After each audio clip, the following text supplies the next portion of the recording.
Pembangunan Ibu Kota Negara atau IKN di Kalimantan Timur telah menjadi topik diskusi yang hangat di seluruh negeri. Ada yang mendukung, ada pula yang ragu. Apa sebenarnya yang melatar belakangi keputusan ini dan bagaimana pro kontra yang muncul? Rencana pemindahan ibu kota ini digagas dengan beberapa alasan. Jakarta sebagai ibu kota saat ini mengalami berbagai masalah, mulai dari kepadatan penduduk, kemacetan, hingga penurunan muka tanah.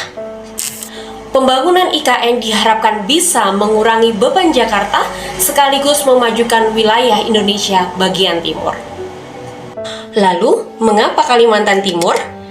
Kalimantan Timur terletak di tengah-tengah Indonesia, sehingga dianggap lebih ideal secara geografis untuk mengurangi kesenjangan pembangunan antara wilayah barat dan timur.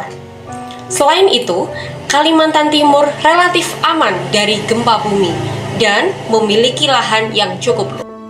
Dengan konsep kota hijau yang berkelanjutan, IKN di Kalimantan Timur dirancang untuk menjadi kota modern yang ramah lingkungan, memiliki infrastruktur yang canggih, dan bisa menjadi pusat pemerintahan baru yang bebas dari masalah perkotaan di Jakarta. Pemerintah berharap IKN juga akan menjadi pusat perekonomian baru yang menciptakan lapangan kerja serta mendorong investasi di wilayah Indonesia bagian timur.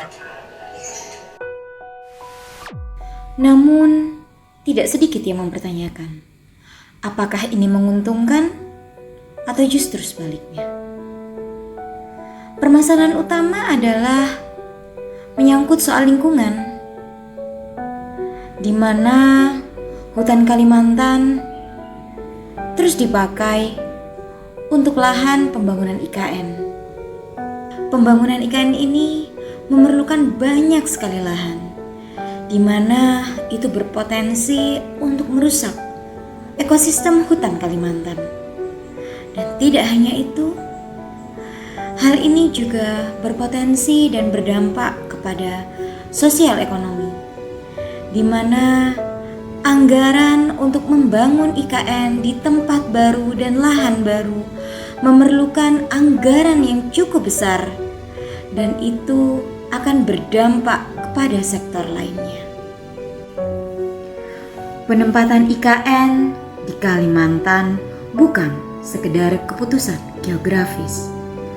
Keputusan ini dilandasi oleh banyak alasan strategis dan ekonomi.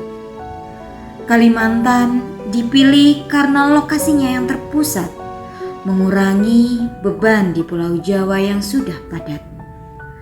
Dengan memindahkan ibu kota baru ke wilayah baru, pemerintah berharap bisa menciptakan pemerataan pembangunan ekonomi dan wilayah.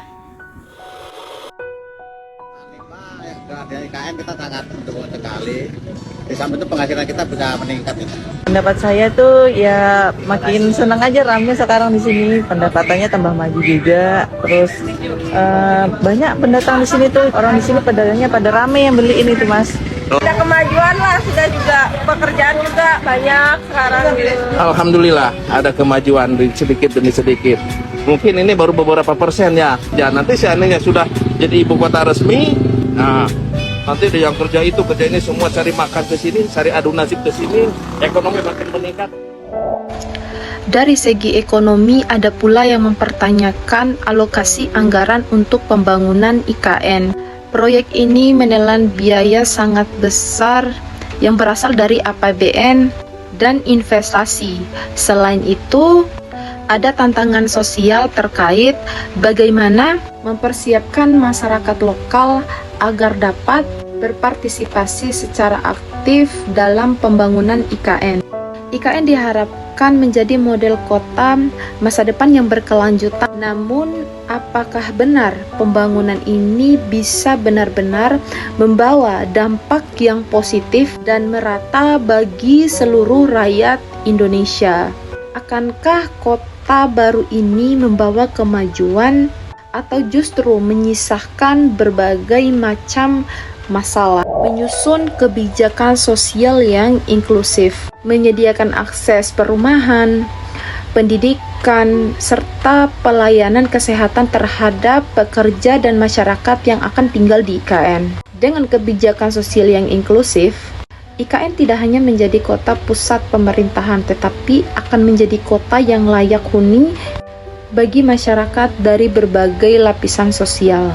Kalimantan Timur memiliki keanekaragaman hayati yang tinggi. Oleh karena itu, penting untuk menetapkan zonasi yang jelas dan regulasi yang tepat untuk melindungi kawasan hutan dan habitat asli dari dampak pembangunan. Solusi ini bisa mencakup penerapan konservasi lingkungan dan ekonomi dari limbah konstruksi agar aktivitas kota bisa diolah kembali. Pembangunan IKN adalah langkah besar yang memerlukan pembangunan matang serta dukungan dari semua pihak. Apakah Anda mendukung atau masih memiliki keraguan? Mari kita lanjutkan diskusi dan pantau perkembangannya bersama.